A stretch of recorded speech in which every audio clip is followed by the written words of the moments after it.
ना करते थे। पूरी उम्मत का निस्फ अज़ाब उन शादीशुदा जानियों को दिया जाए। अल्लाह, गौर करें, एक गुनाह की सजा अगर अल्लाह किसी इंसान के एक गुनाह की सजा दुनिया के तमाम इंसानों पे डाल दे तो दुनिया के सारे इंसान मिलकर भी एक इंसान के गुनाह की सजा को बर्दाश्त नहीं कर सकते। उम्मत का निस्फ अज़ाब जिन लोगों के वजूद पे डाला जाएगा उनकी हालत क्या होगी? अल्लाह अकबर। वो जहन्नम जिसमें पहाड़ भी पिघल पिघल जाएंगे, उसकी आग को जिसमें पहाड़ पिघल जाएंगे, वो आग जहन्नमियों के जिना के आज़ा पर दहकाई जाएगी, उनकी शर्म की जगह पे दहकाई जाएगी। जरा सोचे तो सही, 2-3 मिनट की लज्जत, 2-3 मिनट की लज्जत, 2-3 मिनट का ऐश, चंद लम्हों की लज्जत, अल्लाह अकबर, और फिर हमेशा की जिल्लत। और मेरी कौम के जवानों को फैशन के नाम पर उसी तरफ डाला जा रहा है, उसी तरफ जब ढाला जा रहा है। कल का जवान जिना के नाम से भी कांपता था। मैं जानता हूं अपने बचपने की वो दास्तानें कि नौजवान लोग कहते थे हम सारी शरारतें कर सकते हैं, लेकिन जिना की तरफ जाने की हिम्मत न हुई। ये हमारे बचपन तक जवानों की बातें हमने सुनी थी, हर मस्ती करेंगे, हर शरारत करेंगे, लेकिन बदी की तरफ नहीं जाएंगे। मगर अफसोस, आज हम कितना दुखी दिन देख रहे हैं, कितने कर्ब से गुजर रहे हैं, कितनी असियत से गुजर रहे हैं। कौन सी हुकूमतें आई, कौन सी चली गई, इस पर हमें उतना दुख नहीं है, इसलिए कि हुकूमतों का आना जाना ये तो मौसम की तरह बदलता रहता है। लेकिन कौम के जवानों के बिगड़ने का दुखड़ा हम किसको जाकर के सुनाएं? हुकूमतें तो चंद सालों में बदलती है, लेकिन जब कौम का एक जवान बिगड़ जाता है तो 3 पुश्तों तक इस्लाह की उम्मीद नहीं की जा सकती। जिस कौम के 16-16, 17-17 साल की उम्र के लड़के जिना में डूब जाएं, उस कौम का मुस्तकबिल क्या होगा, उस कौम की कैफियत क्या होगी? अल्लाह अकबर। हमें बहुत बड़ी जिम्मेदारी सौंपी गई है। मेरे आका अलैहिस्सलाम के दीवानों, बिलखुसूस जवानों से मुखातब हूं मेरे भाइयों, अल्लाह के बंदो, जिना की बड़ी कर्बनाक सजा है। अल्लाह जब किसी जानी को सजा देता है तो उसकी कई पुश्तों तक वो सजा बाकी रहती है। अल्लाह, मगर जो तौबा कर ले, तौबा करने वालों को अल्लाह माफ करता है। और ये भी कहा गया, जिसने शादी से पहले जिना किया अल्लाह उसकी नस्ल में ऐबी, लंगड़े, लूले, अंधे, गूंगे बच्चे पैदा करता है ताकि उसका दुख वो झेलते रहे। 98% लोगों के घर में जो ऐबी बच्चे पैदा होते हैं वो जिना की नहूसत की वजह से पैदा होते हैं। माएं और बहनें मौजूद हैं, उनको ऐसा लगता है सोर्सेस की वजह से अच्छे रिश्ते आते हैं। मैं एक बात, अच्छे रिश्ते का एक वजीफा आपको देना चाहता हूं सबको। अल्लाह से डर के गुनाह छोड़ दो, अल्लाह से डर के गुनाह छोड़ दो, अल्लाह तुम्हें अच्छा रिश्ता भेजेगा बेशक। इसलिए कि गुनाह को छोड़ देने से बेहतर वजीफा अल्लाह के यहां कोई है ही नहीं। वज़ाइफ की अहमियत अपनी जगह, लेकिन इससे बड़ा कोई वजीफा नहीं है कि अल्लाह से डर के गुनाह छोड़ दिया जाए। लोग कहें बगैर दलील आप बात कर गए, लेकिन मैं आपको दलील के जरिए समझाता हूं। देखो, अल्लाह से डरने की बरकत, रिश्ता ढूंढना नहीं पड़ेगा, रिश्ता चल कर आएगा।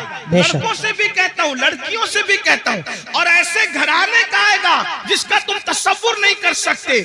आपने इस रिवायत को मुख्तलिफ तनाजुर में सुना, आज मुझसे भी इस तनाजुर में आप सुने, गौसे पाक के गुलाम से इस तनाजुर में सुने। आपने सुना होगा मदीने मुनव्वरा की सरजमीन है, रात का आखिरी हिस्सा है, रात का आखिरी पहर है। उस रात के आखिरी पहर में एक बूढ़ी की कपकपी आवाज निकलती है, बेटी जल्दी से दूध में पानी मिला दो। तो जवान आवाज क्या आती है, अम्मी जान क्या आपने नहीं सुना, अमीरुल मोमिनीन ने मना किया। कि दूध में पानी मिला करके नहीं बेचा जाए, क्योंकि ये जुर्म है, ये धोखा है, ये फरेब है, इसलिए मैं दूध में पानी नहीं मिला सकती। तो बुढ़ापे की कपकपी वाली आवाज आई, बेटी अमीरुल मोमिनीन तो सो रहा होगा, उसको क्या खबर कि हम दूध में पानी मिला रहे हैं। मगर जवान बेटी का जवाब था, अम्मी अमीर तो सो रहा है मगर अल्लाह तो हमें देख रहा है। जब अल्लाह देख रहा है, अमीर के खौफ से दूध में पानी नहीं मिलाते और अल्लाह देख रहा है हम दूध में पानी मिला दे, ये कैसे हो सकता है। देखो उस लड़की, अभी उसको रिश्ता नहीं आया था मगर उसके दिल में अल्लाह का खौफ था, अल्लाह की खशियत थी, खुदा का करना।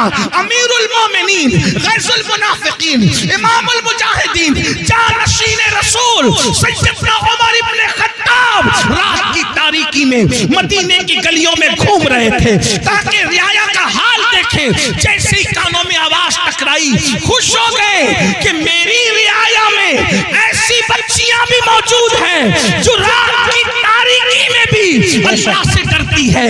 घर पे निशान लगाया, दिन को मालूमात ली कि बच्ची शादीशुदा है कि कुंवारी है। पता चला कुंवारी है। अपने बेटों को जमा किया, जमा करने के बाद कहा मैं बूढ़ा हो गया हूँ, अब शादी नहीं कर सकता, बताओ तुम में कौन उस लड़के से शादी करेगा। एक बेटे ने कहा मैं करूंगा। अल्लाह अकबर, अल्लाह अकबर। कल तक जिसके घर कोई रिश्ता नहीं आ रहा था, ये खौफे खुदा से, गुनाह से बचने की बरकत है कि अल्लाह अकबर सैकड़ों मुरब्बा मील पर हुकूमत करने वाले फारूक आज़म के घर का रिश्ता बगैर किसी सोर्स के उनके घर पहुंच गया। और अल्लाह अकबर सिर्फ खौफे खुदा की बरकत से वो लड़की 3 बर्रे आज़मों के हाकिम उमर इब्न खत्ताब की बहू बन गई। बेशक, सुभान अल्लाह, वजह सुभान अल्लाह, अल्लाह की खशियत। और सिर्फ फारूक आज़म की बहू नहीं बनी, बल्कि अल्लाह ने उस बेटी से बेटी पैदा फरमाया और उस बेटी से जो बेटा पैदा हुआ वो पहली सदी का मुजद्दिद हजरत उमर इब्न अब्दुल अजीज कहलाया। नारे तकबीर, नारे रिसालत। पहली सदी के मुजद्दिद की नानी भी बन गई, उमर इब्न खत्ताब की बहू बनी और दूसरे उमर की नानी बनी, जिसे सानी उमर कहलाया जाता है। अल्लाह अकबर। ये है तो अर्ज क्या कर रहा था, जब हजरत ईसा ने पूछा ऐ कौम मरे हुए औंधे पड़े हुए लोगों बताओ अल्लाह ने तुम्हें क्यों औंधे मुंह मार के डाल दिया, तो उन्होंने क्या कहा, हम दुनिया से मोहब्बत करते। पहली वजह दुनिया से मोहब्बत। आज देख लो, टटोल लो अपने दिलों को, दुनिया की मोहब्बत हमारे दिलों में कितनी है। मर्द है तो कारोबार में डूब कर अल्लाह को भूल गए, घरों में डूब कर अल्लाह को भूल गए, गुनाहों में डूब के अल्लाह को भूल गए, दुनिया की मोहब्बत। और औरतें हैं, उन्हें ज़ेवरात से दिलचस्पी, उन्हें अच्छे कपड़ों से दिलचस्पी, उन्हें घूमने फिरने से दिलचस्पी, उन्हें गीबत चुगली से दिलचस्पी, इसके उसके घर के हालात मालूम करने से दिलचस्पी। मैं कहता हूँ दूसरों के घर के हालात मालूम करने का तजस्सुस करने वालों, कभी अपनी कब्र की भी तो फिक्र करो, कभी अपनी कब्र का भी तो ख्याल करो। दुनिया की मोहब्बत में हम डूब गए। बड़ी माजरत के साथ एक बात याद रखना, दुनिया की मोहब्बत सिर्फ दुनियादारों के दिल में नहीं, बल्कि बाज दीनदार कहलाने वाले भी दुनिया परस्त हो गए जी, दुनिया में डूब गए। दुनिया की मोहब्बत ने उनको अज़ाब इलाही में गिरफ्तार कर दिया। और दूसरी वजह क्या बताई, फिर वो कहता है दूसरी वजह है कि हम बदकार लोगों की पैरवी करते थे। क्या कहा, हम बदकार लोगों की पैरवी करते थे। बदकार, अब गौर करें, ध्यान दें कि ईसा अलैहिस्सलाम की उम्मत के बदकार ज्यादा बदकार थे कि आज लोग ज्यादा बदकार हैं। बेशक, वो कह रहे कि हम बदकारों की पैरवी करते थे, बदकारों की नक्काली करते थे, तो अल्लाह ने हमें मार के औंधे मुंह डाल दिया, अज़ाब में गिरफ्तार कर दिया। ईसा अलैहिस्सलाम की कौम में तो इंटरनेट की नऊसत नहीं थी, इतना तेज रफ्तार दौर नहीं था, समंदर के किनारे जाकर के अय्याशों की होटलें तो उस दौर में नहीं थी। आप गौर करें कि वो लोग अगर बदकारों की पैरवी करें तो मार के औंधे मुंह डाल दिए जाएं। आज मेरी कौम का जवान कितने बदकारों की पैरवी कर रहा है। फटी हुई जींस, ये किसकी पैरवी है? नेकोकारों की या बदकारों की? किसी शरीफ ने कभी फटी हुई जींस पहना?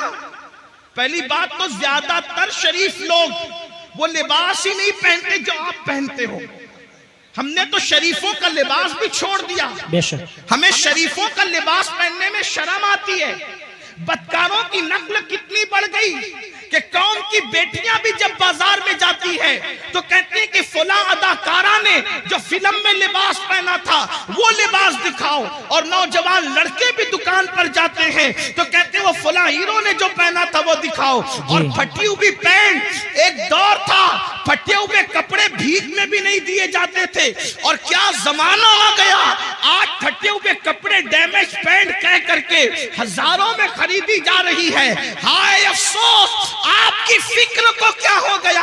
कल फटा हुआ लिबास होता था तो आदमी उसको छुपाता था, पेवन होता था उसको छुपाता था। फिक्र को क्या हो गया। कौमों को यूं ही जवाल नहीं आता। इकबाल ने कहा था कुव्वते फिक्र अमल पहले फना होती है फिर किसी कौम की शौकत। वाह वाह वाह, बहुत अच्छा। नारे तकबीर। मेरी कौम के जवानों कहाँ हो? कानों में बालियां पहन रहे हो, मटक कर चलते हो। आपसे पूछना चाहता हूँ, अगर कोई कहते यार तू तो फुला अदाकार की तरह लग रहा है, और लड़कियों कहते तू अदाकारा की तरह लग रही है, वो क्या उसका फार्म होता है उस वक्त, क्या उसका गुरूर और घमंड और इतराना होता है। इससे बड़ी गाली भी कोई है जी? इससे बड़ी गाली भी कोई है कि तू अदाकार दिख रहा है? इसलिए कि फाहिशा औरतें जिना करती कराती है तो चार दीवारी में छुप के करती कराती। जिनको तुम अदाकार करे वो तो स्क्रीन के सामने आकर के गुनाह करते और जिना करते और उस पे करोड़ों रुपए कमाते, और वो फिल्में सुपरहिट होती है जिसमें बाज़ाब्ता तौर पर नंगे सीन ज्यादा होते। फिक्र करो, पैरवी जिसकी करोगे कयामत में उसके साथ उठोगे। इश्क का दावा गौसे आजम से, इश्क का दावा गरीब नवाज से, इश्क का दावा इमाम हुसैन से। पैरवी किसकी? फटी हुई पैंट पहनकर नंगे बनने वालों, घुटनों से ऊपर बरमुंडे पहन करके सतर के साथ बेसतरी करने वालों, औरतों पे पाप की नजर डालने वालों, इबरत हासिल करो। फातबिरू या उलिल अब्सार, आंख वालों इबरत हासिल करो। तुम बदकारों की पैरवी के लिए नहीं हो। नादान बदकार की पैरवी वो करे जिसके यहाँ सिद्दीक़ अकबर जैसा कायद न हो, फारूक आज़म जैसा कायद न हो, उस्मान गनी जैसा कायद न हो, मौला अली जैसा कायद न हो, इमाम हसन जैसा कायद न हो, इमाम हुसैन जैसा कायद न हो, गौसे आज़म जैसा कायद न हो, तारिक बिन ज़ियाद जैसा कायद न हो, अल्लाहु अकबर सलाउद्दीन अय्यूबी जैसा कायद न हो। हमारे पास तो ऐसे स्टार्स मौजूद हैं कि लोगों ने ख्वाब में भी, बहुत अच्छा, बहुत अच्छा, वाह वाह वाह, औरों ने ख्वाब में भी नहीं देखा होगा। खुदा ने वो हमें मुक्तदा अता फरमाए। जाओ ढूंढ लो सारे मज़ाहिब की तारीख को, है किसी मजहब में कुम बिस्मिल्लाह कहकर मुर्दे को हाय वाह वाह वाह वाह, बहुत अच्छा, वाह वाह वाह। लाओ किसी मजहब में। लोगों के यहाँ मारने वाले तो मिलेंगे लेकिन जिलाने वाला अगर कोई है तो वो मजहब इस्लाम। वाह वाह वाह वाह, सुभान अल्लाह सुभान अल्लाह। और ऐसा जिंदा करने वाला कि मुर्दे को भी कुम्बे जिंदा कहकर जिंदा करता है और अल्लाह के दीन को भी नई जिंदगी है। बेशक, सुभान अल्लाह सुभान। इसीलिए हम उनको मुहियुद्दीन कहते हैं जी। गौसे पाक को सिर्फ 11वीं में समेटने की साजिश हो रही है। गौस पाक सिर्फ 11वीं में सिमटने वाली हस्ती नहीं है जी। इंसाने सवाब की एक शक्ल है 11वीं, लेकिन गौसे आजम की शान ये है कि बरेली का कलंदर कहता है जी, शुक्र के जोश में जो है वो तुझे क्या जाने। जी हाँ, मैं अपने होशियार नाजिम साहब और मौलाना गुलाम जिलानी जैसे साहिब फन लोगों की तरह इतनी हिम्मत नहीं रखता कि हर 2 जुमले पे कहूं कि बोलो सुभान अल्लाह ना। अब तो तुम्हारे इश्क का इम्तिहान है कि गौस पाक के नाम पर बरेली की कलंदर की जबान से कही हुई बात पे चुप रहते हो या बोलते हो? जब हम आला हजरत का शेर पूरे हिंदुस्तान में पढ़ते हैं, जब हम आला हजरत का शेर पूरे हिंदुस्तान में पढ़ते लोग चुप रहते, तो हम कहते अगर यूपी में पढ़ते लोग चुप ना रहते जी। हाँ, लेकिन सदुल्ला फाजिल के पड़ोस में रहने वाले भी अगर शेर ना समझे तो फिर इस पर मुझे अफसोस। वाह वाह वाह। और कहता हूं कि न समझोगे तो भी कोई बात नहीं है, क्योंकि शेर किसका है? नात कहना बल्कि शेर कहना शहरयार अपनी जगह, शेर कहना शहरयार अपनी जगह, नात कहने को अहमद रजा चाहिए। वाह वाह वाह वाह, सुभान अल्लाह सुभान अल्लाह। और हमारे मुर्शिद खाना मारेरा मुतारा की आवाज आई है कि मीनारे कसरे रजा तो बुलंद काफी है, तुम उसके पहले ही जीने पे चढ़ के दिखला दो। फतावा रज़विया तो एक करामत है, के बख्शिशी पर। बहुत अच्छा। नारे तकबीर, नारे रिसालत, उलमा अहले सुन्नत, हजरत अल्लामा सैयद अमीनुल कादरी साहिब किबला, जश्न गौसुल वरा, नारे तकबीर। बहुत अच्छा, सुभान अल्लाह सुभान अल्लाह। क्या करे, शुक्र के जोश में जो है वो तुझे क्या जाने जी, वो तुझे क्या जाने। शुक्र किसको कहते हैं? विलायत की एक मंजिल है। अब आपकी तवज्जो है, विलायत की एक मंजिल है कि वली जब अल्लाह की मोहब्बत में उरूज पाता है तो उसकी अक्ल खत्म हो जाती, वो अपने आप से भी गाफिल हो जाता है। उसको कहते हैं ये शुक्र में चला गया जी। वली होकर इश्क इलाही के दरिया में गौता जन है, उसके बारे में बरेली का कलंदर कह रहा है कि वो तुझे क्या जाने। तवज्जो है आपकी, तवज्जो है आपकी। जो शुक्र की मंजिल पे पहुंच चुका वली, वो तुझे क्या जाने। जब वली हो करके शुक्र की मंजिल पे पहुंचकर मेरे इमाम कह रहे वो तुझे क्या जाने, तो जिनको वुजू के भी फराइज याद ना हो वो गौसे पाक की अज़मत क्या जाने। वाह वाह वाह वाह। जिन्हें नमाज के वाजिबात भी पता ना वो गौस पाक को क्या जाने। तो काफिर गौस पाक को कौन जानता? अमीनुल कादरी, मौलाना गुलाम जिलानी, हबीबी जो बैठे हुए, या फिर ये नाजिम साहब, ये नाथका साहब या आसिफ साहब, कौन जानता है?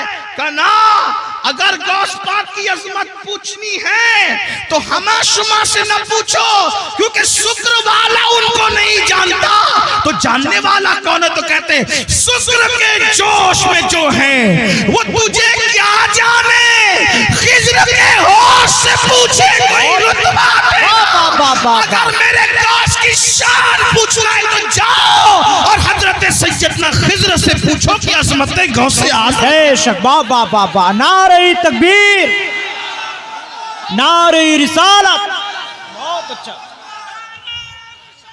जिंदाबाद जिंदाबाद जिंदाबाद जिंदाबाद जिंदाबाद। बहुत अच्छा। अब किसी को मिल गए खिज्र, तवज्जो, किसी को मिल गए हजरत खिज्र। इसको शेख अब्दुल हक मुहद्दिस दहलवी लिख रहे भाई। कुछ लोग सोचते हैं कि ये अमीनुल कादरी कादरी है तो गौस पाक को बहुत बढ़ा देता है। अल्लाह के बंदो, मैं नहीं बढ़ाता, मेरी औकात क्या है? हम बड़े उनके फैज से जी, हम बड़े हैं, अगर बढ़ गए हैं किसी की नजर में उनके फैज से, वरना हमारी कोई औकात नहीं। जब तक बिके न थे कोई पूछता न। वाह वाह वाह वाह। ओ मेरे मुर्शिद गौसे आज़म, तूने खरीद कर मुझे अनमोल कर। अल्लाह अल्लाह, वाह वाह वाह।